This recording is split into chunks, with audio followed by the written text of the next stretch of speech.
We've showed you this little indicator before. It's just basically imbalances. And imbalances are one of the things you can lean against. If we look at gold, for example, here's gold coming into 12:30. There's a big sell side imbalance, one of the first imbalances of the day right there. There's a big sell side imbalance.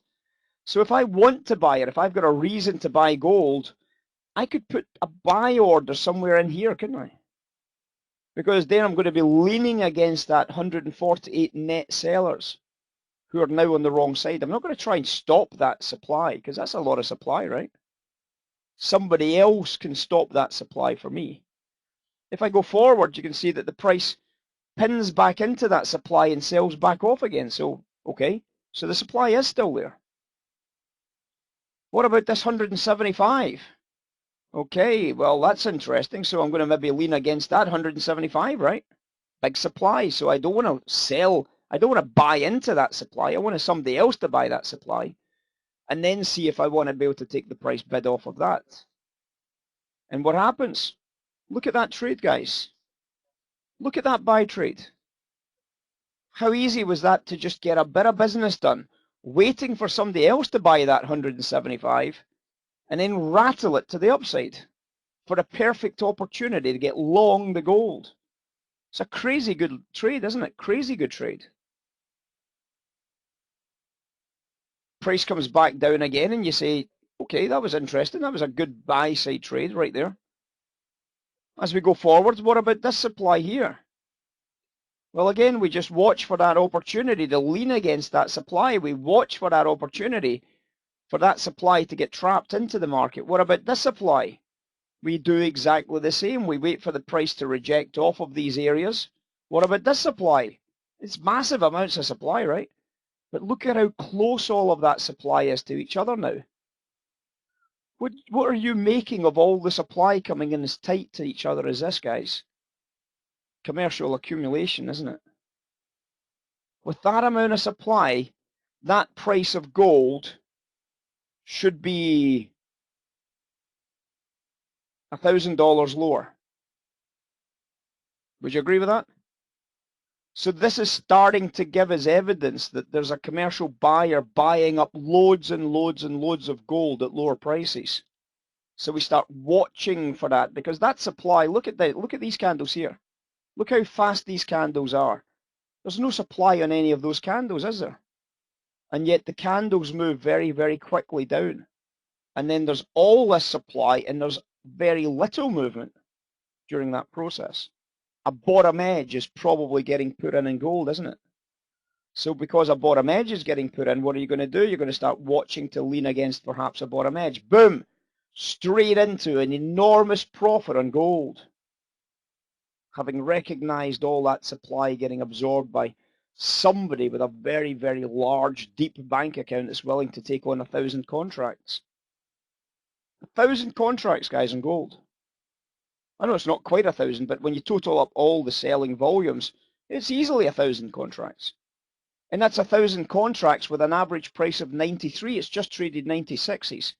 $300 per contract on 1,000 contracts is a fairly reasonable profit for somebody considering that they've only been in the trade for 3 minutes. For 3 minutes, Stuart. $300,000 profit in 3 minutes. So it's pretty much going to be Goldman's, isn't it? It's probably going to be Goldman's or somebody buying up all of that selling business just in there. And you can see that they've had a pretty good bit of business right there. So we go forward and you can see that that worked out beautifully. That buy trade worked out beautifully. Exactly what you're looking for, isn't it? When you're looking to try and sell into, when you're trying to buy into a bottom edge, you see all that absorption print. And what happens? Well, look at that trade, guys. Look at that trade. 92 now, 92 now trading zero. That's now an $800,000 profit for anybody that was on board. It's nearly $1 million profit. $1 million, and it's taken 12 minutes to make $1 million.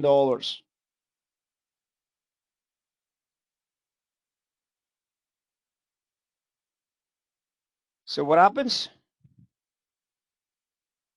Nothing. Carries on going.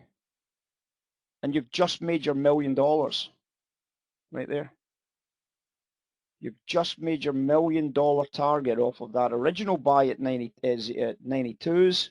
You've just made landfall at 02s. Your account has just been boosted to the tune of $1 million, and you're going to start distributing into that trade, aren't you? You're going to start looking to distribute into that, and sure enough, the 02s start coming off, and the price drops off beautifully off of that price, as you'd have expected. You can't distribute $1 million worth of gold without causing the price to start moving back down again. And what happens? The price moves all the way back down to that original commercial buy level down here, and you start watching for that opportunity again. Remember, we can draw these areas and we can keep these areas in the charts if we so desire.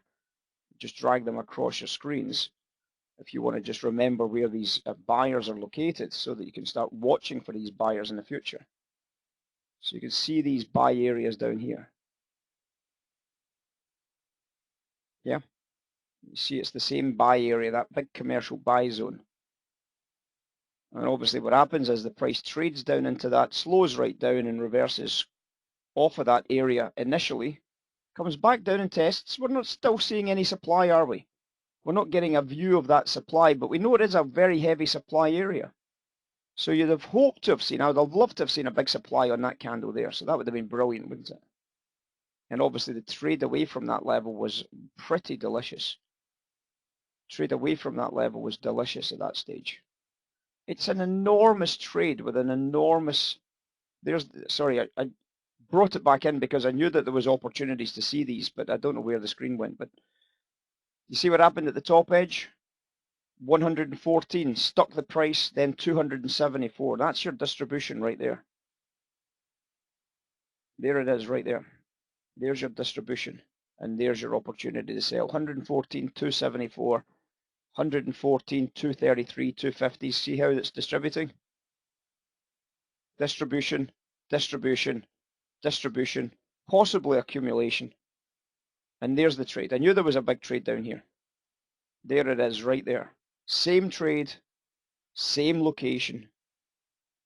Sorry guys, Ninja Trader's been a bit sticky at the present moment as well. So, but there it is. I knew there was a big trade in there. And there's your buy trade. Where does it go back to? That actual supply area right there.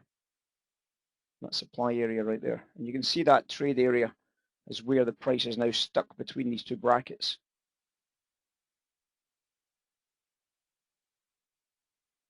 Interesting. Yeah, it's all right. It's all right, mate.